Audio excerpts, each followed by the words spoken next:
An ideal gas is a hypothetical gas that completely follows the laws of kinetic molecular theory.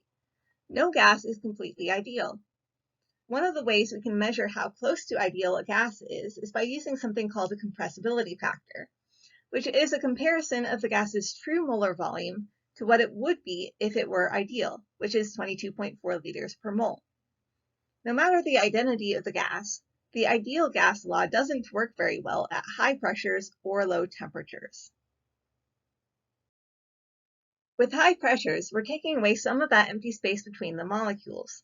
The molecules are closer together and they're taking up more space relative to the amount of the container. So the volume of the molecules themselves actually starts to become important if it becomes very compressed. The more compressed it is, the more it deviates from ideal behavior. The same thing is also going to be true for low temperature, in that the molecules move around less and congregate together a little bit more. There's less empty space in between them. If there are smaller distances between the atoms, there are more attractive forces, which means another postulate of kinetic molecular theory is starting to break down.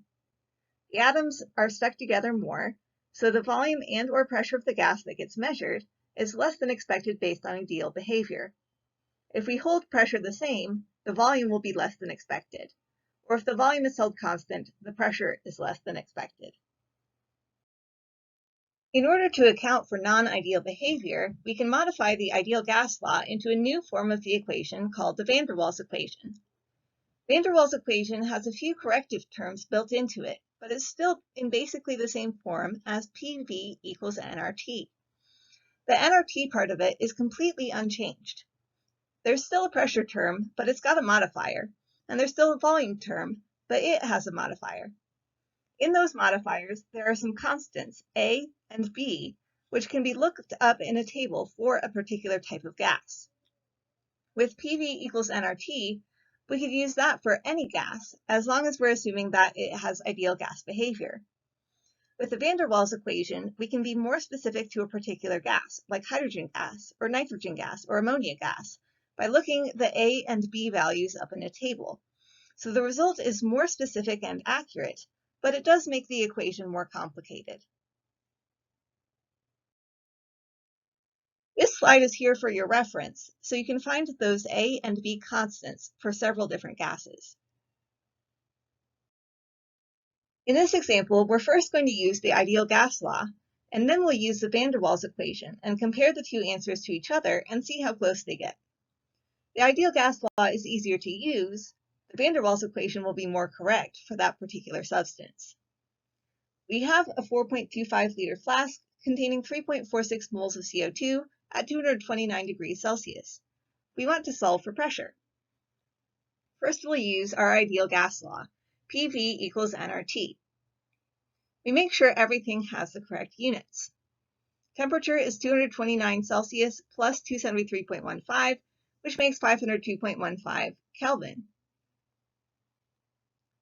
If we want to solve for pressure, we would divide both sides of our ideal gas law by V and come out with P equals nRT divided by V. The number of moles is 3.46. The value for R is 0.08206 liters atmospheres per mole Kelvin. Temperature is 502.15 Kelvin. We divide by the volume, which is 4.25 liters, and come out with 33.5 atmospheres of pressure. Now let's use the van der Waals equation for part B. In our van der Waals equation, we don't have pressure by itself on one side of the equal sign yet. So we're going to have to do some rearranging to get pressure by itself. The first thing we would do is divide both sides by V minus NB.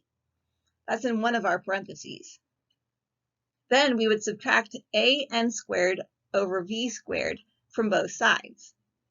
We end up with pressure equals nRT divided by V minus NB, and then subtract AN squared over V squared.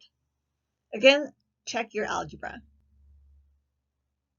Once we've rearranged it to get pressure by itself, we can plug in our values.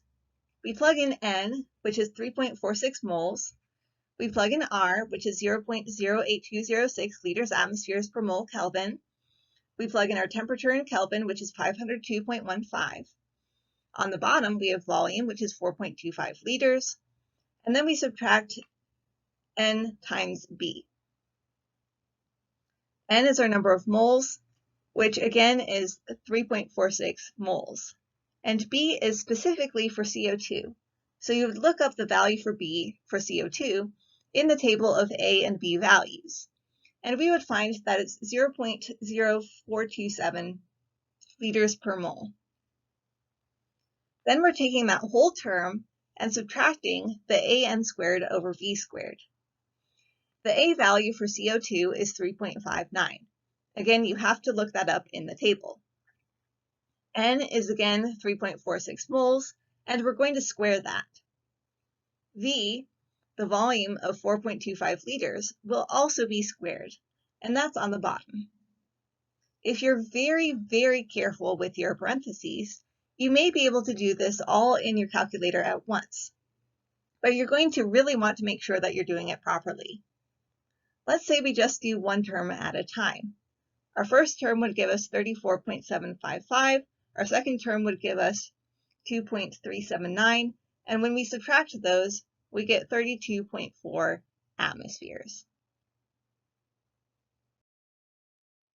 Use the van der Waals equation to calculate the pressure exerted by 1.00 moles of ammonia, NH3, at 27 degrees Celsius in a 750 milliliter container. A for ammonia equals 4.17 liters squared atmospheres per mole squared, and B equals 0.0371 liters per mole. Is it A, 23.2 atmospheres, B, 42.0 atmospheres, C, 32.8 atmospheres, or D, 27.1 atmospheres? The correct answer is D, 27.1 atmospheres. You're going to use the same rearrangement of the van der Waals equation as in the previous problem, because we're solving for pressure again. You would rearrange it the same algebraic way and plug in the values similarly to what we did before. Make sure you change your temperature from Celsius into Kelvin and change your volume from milliliters into liters. And then you can basically plug things in and solve for the 27.1 atmospheres.